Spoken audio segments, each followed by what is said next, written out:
What is my purpose in life? Now, more than ever, there are countless people around the planet struggling with that very big and basic question, what's my purpose in life?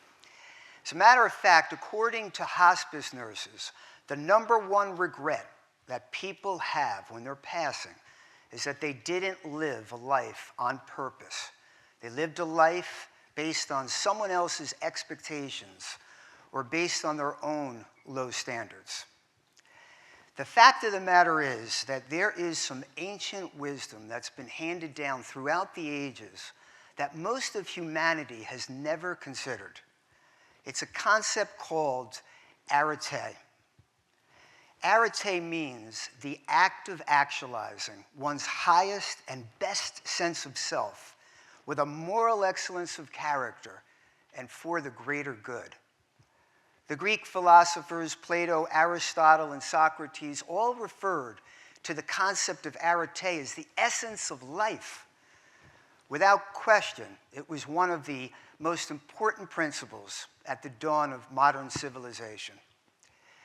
Well, it took me almost 40 years to understand just how important this concept would become in my life, and it was right in front of me the whole time. My dad, nicknamed Lucky Jack, grew up on welfare in the projects of Newark, New Jersey. He grew up in a very dysfunctional family. His father was an alcoholic. His mom was bipolar. My dad's dream was always to rise above those circumstances and to become a doctor. When his friends were reading comic books, my dad was reading medical textbooks, thinking somehow he could teach himself medicine, like Lincoln taught himself law. But he never applied himself at school. And so his junior year of high school, 1953, my dad failed every course, including gym. I don't know how you flunk gym. I'm going to be perfectly honest with you, but my dad managed to do it. After leaving high school, he then drifted for 15 years. He was a lost soul. He did everything. He sold vacuum cleaners door to door. He sold aluminum siding door to door. He delivered lost bags for the airlines. He was an Army misfit. He was a degenerate gambler for a few years in the mid-50s. He married my mom and had a few children and got his high school diploma at night. Those things he did, but otherwise those were lost years.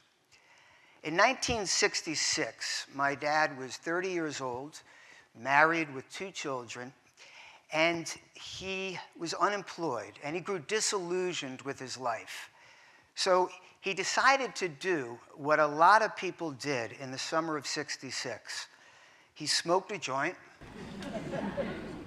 He inhaled, I think. I wasn't there, so I don't know. He put on some surgeon scrubs that he wore when he drew blood at a local hospital. He put Man of La Mancha's Impossible Dream on his record player. He looked in the mirror, and he saw a doctor staring back at him. And not just any doctor, but a brain surgeon. Now, I know what you're thinking. Wow, that must have been some very good stuff.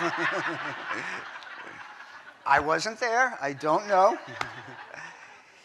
Well, he immediately conned this saintly-looking woman, who also happens to go by the name of my mom, into letting him enroll at Rutgers the next month, and off we went. He sold hot dogs in the park and delivered pizzas to make ends meet, shamelessly letting me collect the tips when I tagged along. He put his head down. He majored in, of all things, philosophy. He got good grades, and in 1970, he graduated from college.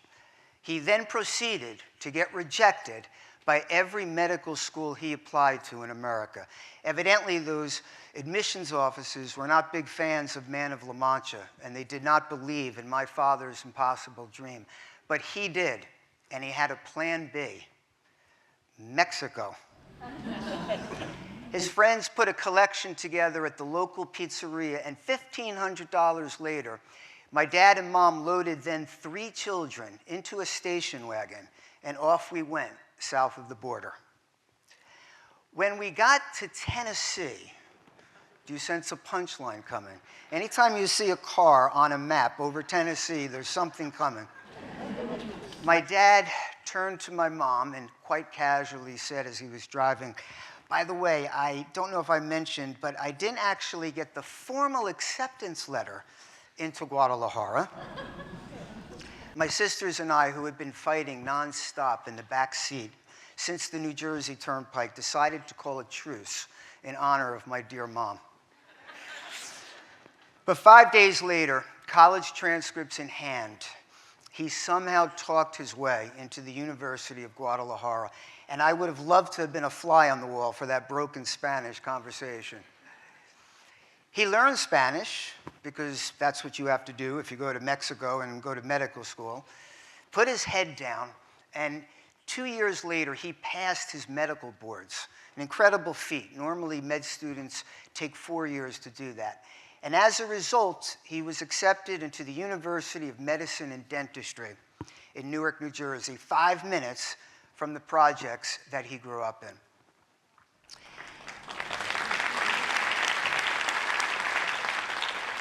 After he graduated med school in 1974, and after a year of internship in 1975, 9 years after he smoked that joint and had that epiphany, at the age of 40, my dad was operating on brains at Mount Sinai Hospital in New York City, one of the most renowned neurosurgical departments in the world. And that is me looking on, a reenactment scene after the nurses snuck me in a few times. Now, for reasons in and beyond my dad's control, he left neurosurgery 5 years later, and he morphed into a general practitioner. He was the doctor that took care of the poor and elderly. He was the doctor that made house calls, and the doctor who had the tough but loving bedside manner that his patients so adored. But by the mid-'80s, my dad ran into these 3 letters, HMO. Now, this is not a commentary on health maintenance organizations, but for better or worse, my dad didn't play by their rules, and those HMOs grounded him down to near bankruptcy by the late 80s. That's the thing about the human dream that I think we've all come to understand. It doesn't always go as planned, but we always have the opportunity to hit the reset button and to reinvent ourselves, and that's what my dad did. He became a house surgeon, specializing in neurosurgery, and he had finally found his Zen peace, and no doubt he helped save countless lives. In 2006, though, the unthinkable happened.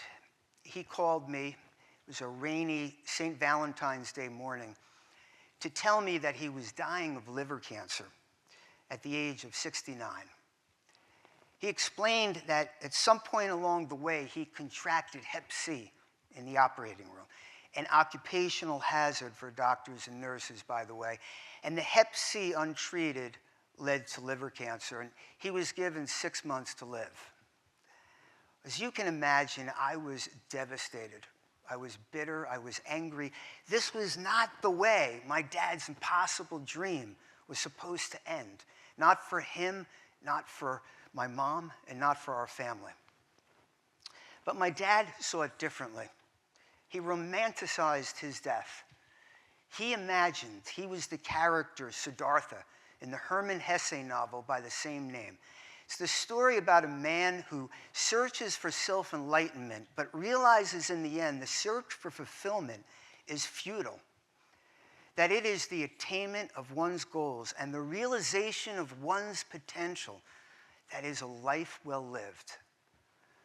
That each of us has a unique gift to bring to this world, and it's our job to find that purpose and to live by that compass. My dad had no regrets. He lived the life he imagined. He chased his impossible dream, and therefore he felt he lived life to the fullest. Lucky Jack passed on, of all days, St. Patrick's Day, 28 days after he called me with that fateful news. The name of my dad's boat was Arate, It was the concept he learned at Rutgers in those early days, those philosophy classes he took, and it was the concept that inspired him to keep going no matter what. My dad's life, the incredible devotion my mother showed my dad and our family, inspired me to keep going no matter what as well.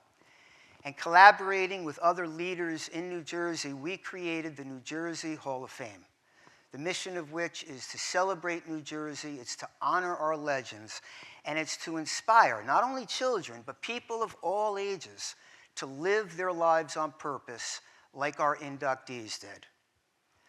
Our annual induction ceremony, the renaming of the service areas on the Garden State Parkway after many of our inductees, our inspirational poster campaign at transportation hubs, and the construction of a learning center at the American Dream Complex in the Meadowlands are all examples of ways in which we're trying to reach as many people as we can to remind them to strive for their Arate.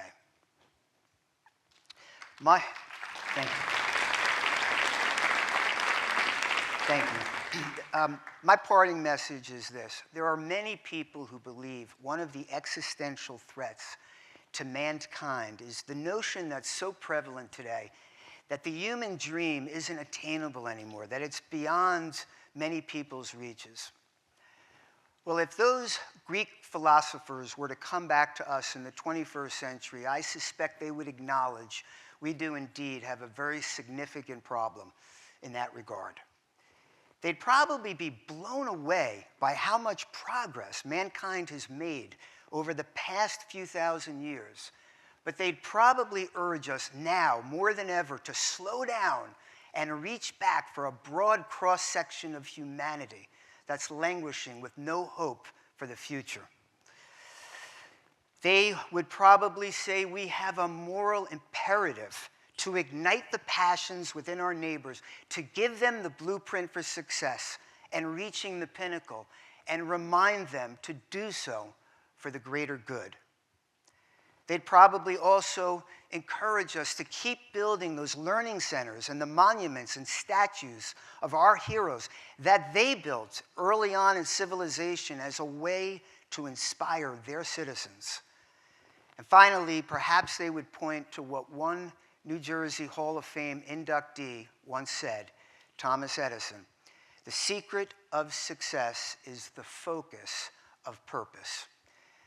Thank you, and to the dreamers out there, remember, like my mom and dad proved, like millions of people have proved throughout the course of history, it is never too late to chase your impossible dream. God bless you on your sacred journeys. Thank you.